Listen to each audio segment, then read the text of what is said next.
Assalamualaikum warahmatullahi wabarakatuh. Sahabat-sahabat kaji ilmu alat, kita berjumpa lagi. Pada kesempatan kali ini saya bersama Ustadz Ulum. Beliau ini adalah salah satu guru di Madrasah Diniyah Hidayatul Thalibin di Pulau Bawean. Beliau juga memahami tentang ilmu alat, ilmu nahwu dan sorof, karena beliau adalah alumni pesantren yang sudah mutakharrijin di Pondok Pesantren Nurul Huda Pancor. Gimana kabarnya Ustadz? Alhamdulillah sehat. Mungkin bisa memberikan sedikit penjelasan Ustadz terkait nahwu dan sorof. Apa itu kira-kira nahwu Ustadz? Dan mungkin bagaimana kita bisa memahami ilmu nahwu dan kenapa kita harus belajar ilmu nahwu Ustadz? Assalamualaikum warahmatullahi wabarakatuh. Kami di sini ingin menjelaskan sedikit bagaimana caranya kita bisa membaca kitab dulu, atau seperti yang Ustaz tadi katakan kepada saya, bagaimana perincian tentang nahwu itu. Nahwu itu buat apa? Kan gitu ya? Ya betul. Nahwu itu ibunya atau sorof itu bapaknya. Ketika kita mengetahui nahwu tidak mengetahui sorof, itu kemungkinan besar tidak akan bisa membaca kitab. Intinya bisa, tapi tidak luas lah gitu. Tapi ketika sorof dan nahwu ini mencakup, maka pembacaan kitab apapun insya Allah bisa. Ya, coba ibadatkan, ada ibu tapi tidak ada bapak, kan tidak ada mungkin bisa mempunyai anak, kan gitu. Ada bapak tapi tidak ada ibu, tidak mungkin juga mempunyai anak. Nah, ketika nahwu dan sorof ini bergabung, ibu dan bapak ibaratkan ya, ibu dan bapak ini bersatu mempunyai anak.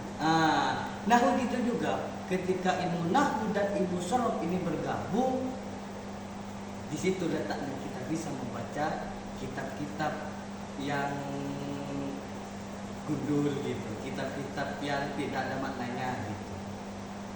Kunci dari nahwu itu pertama ya, nahwu itu terkait pada alamat. Ketika kita ingin membaca kitab, kita harus mengetahui tanda-tandanya. Alamat itu harus hafal, harus dikuat kepala. Seperti irob rofa itu ada berapa tanda, irob nasab, irob jet, irob jazm, itu kita harus bisa menguasai di luar kepala. Ketika kita menguasai di luar kepala, insya Allah bisa, kemungkinan bisa. Dan yang kedua adalah kita melihat melihat mufrad, memakai harokat ada berapa, mufrad memakai huruf itu ada berapa, itu pun harus juga dikuasai. Kalau di pondok saya itulah yang bisa disimpulkan.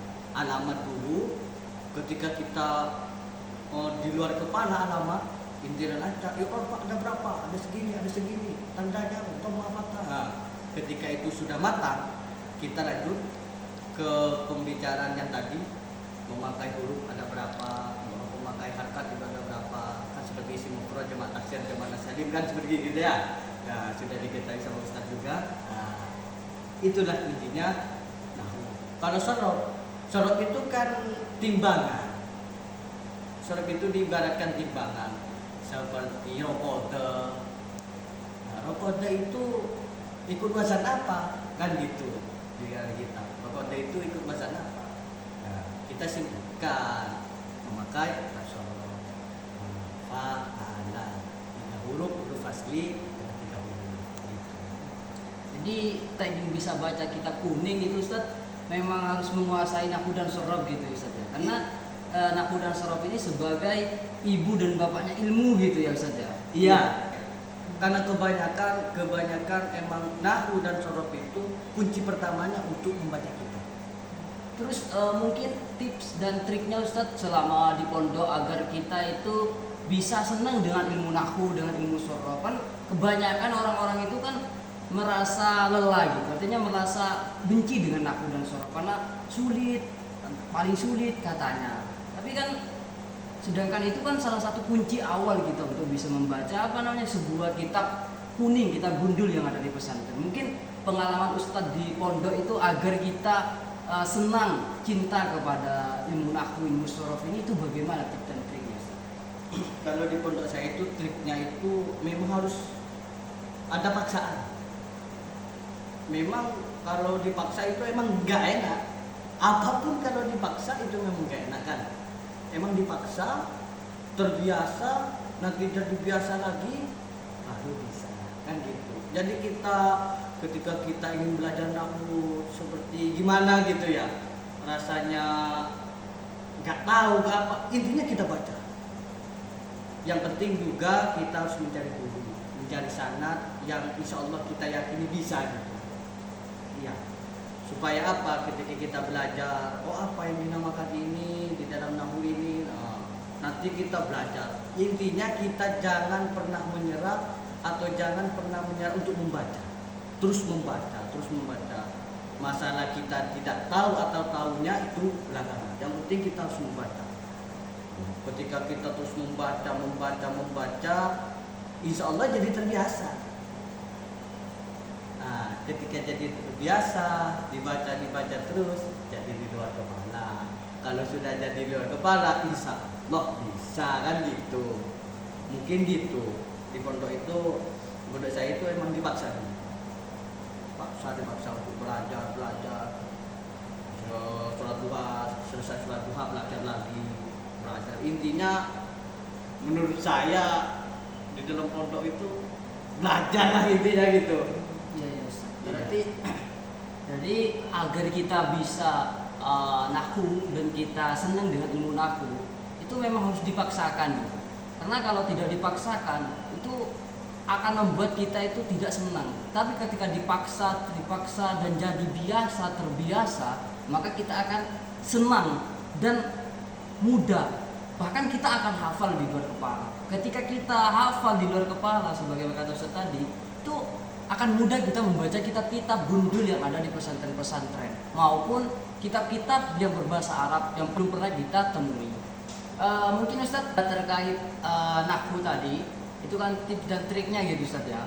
Mungkin ini Ustaz, kira-kira agar orang itu bisa mengetahui dasar nahwu itu butuh berapa tahun apa berapa bulan itu perkiraannya Ustaz?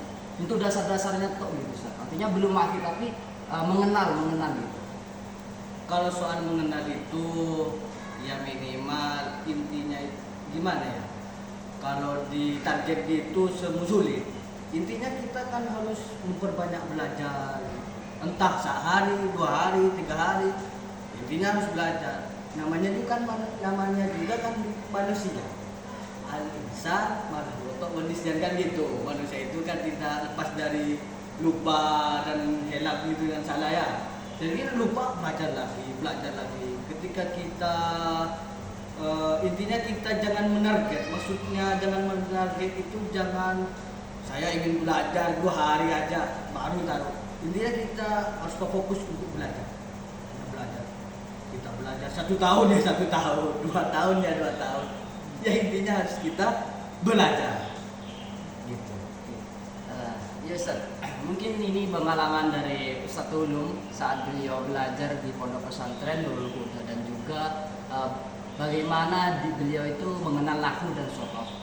Mungkin cukup sekian kesempatan hari ini. Mungkin kita akan belajar lagi kepada beliau pembahasan terkait ilmu nahwu dan sorof. Kita ketemu di waktu selanjutnya. Assalamualaikum warahmatullahi wabarakatuh.